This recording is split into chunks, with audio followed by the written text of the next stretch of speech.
The Revised Penal Code, Book 2,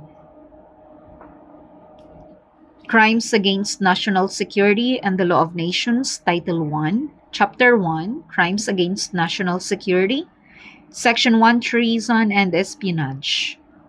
Article 114, Treason.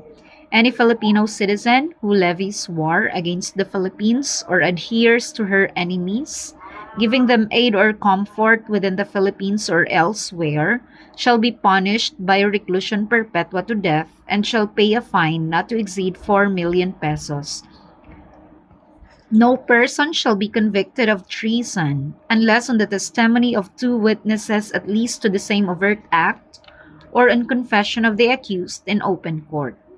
Likewise, an alien residing in the Philippines who commits acts of treason, as defined in paragraph 1 of this article, shall be punished by reclusion temporal to death, and shall pay a fine not to exceed 4 million pesos, as amended by RA 10951, August 29, 2017.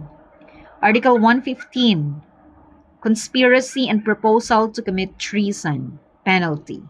The conspiracy or proposal to commit the crime of treason shall be punished respectively by prisión mayor and a fine not exceeding 2 million pesos and prisión correccional and a fine not exceeding 1 million pesos, as amended by RA 10951, August 29, 2017.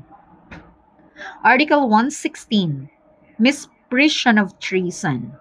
Every person owing allegiance to the government of the Philippine Islands, without being a foreigner and having knowledge of any conspiracy against them, conceals or does not disclose and make known the same as soon as possible to the governor or fiscal of the province or the mayor or fiscal of the city in which he resides, as the case may be, shall be punished as an accessory to the crime of treason. Article 117, Espionage. The penalty of prisión correccional shall be inflicted upon any person who, number 1, without authority therefore, enters a warship, fort, or naval or military establishment or reservation to obtain any information, plans, photographs, or other data of a confidential nature relative to the defense of the Philippine archipelago. Or 2, being in possession, by reason of the public office he holds, of the articles, data, or information referred to in the preceding paragraph, discloses their contents to a representative of a foreign nation. The penalty next higher in degree shall be imposed if the offender be a public officer or employee. Section 2. Provoking war and disloyalty in case of war. Article 118, Inciting to war or giving motives for reprisals. The penalty of reclusion temporal shall be imposed upon any public officer or employee, and that of prisión mayor upon any private individuals who, by unlawful or unauthorized acts, provokes or gives occasion for a war involving or liable to involve the Philippine Islands or exposes Filipino citizens to reprisals on their persons or property. Article 119, Violation of Neutrality. The penalty of prisión correccional shall be inflicted upon anyone who, on the occasion of a war in which the government is not involved, violates any regulation issued by competent authority for the purpose of enforcing neutrality. Article 120, Correspondence with hostile country. Any person who, in time of war, shall have correspondence with an enemy country or territory occupied by enemy troops shall be punished, number 1, by prisión correccional if the correspondence has been prohibited by the government. 2, by prisión mayor if the correspondence be carried on in ciphers or conventional signs.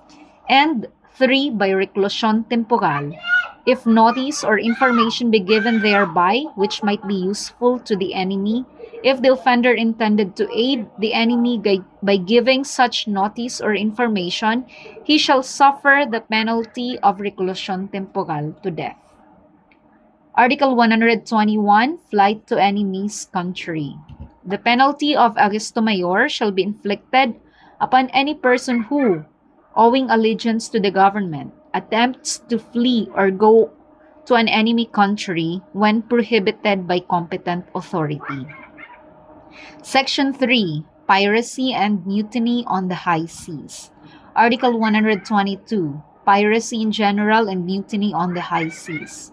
The penalty of reclusion perpetua shall be inflicted upon any person who, on the high seas or in Philippine waters, shall attack or seize a vessel or, not being a member of its complement nor a passenger, shall seize the whole or part of the cargo of said vessel, its equipment, or personal belongings of its complement or passengers.